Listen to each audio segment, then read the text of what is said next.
ganito ang tamang paggamit ng arnis o pamalo. Yan to. Una, hawakan maigi. Yan, may tali. Tali na to, naka ganyan yan. Distansya. Para pag-atake mo. Pull. Pagpakabila. Yan. Mga madilim. Yan.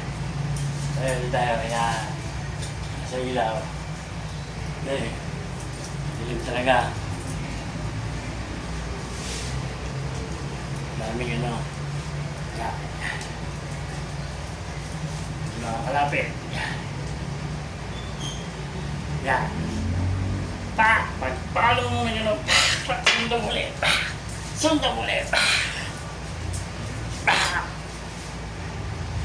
Ang tira sa mga magnanakaw dito, alulot.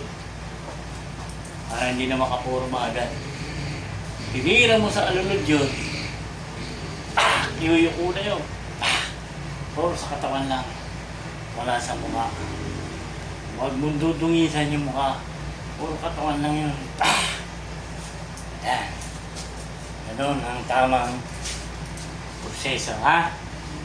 Watch out!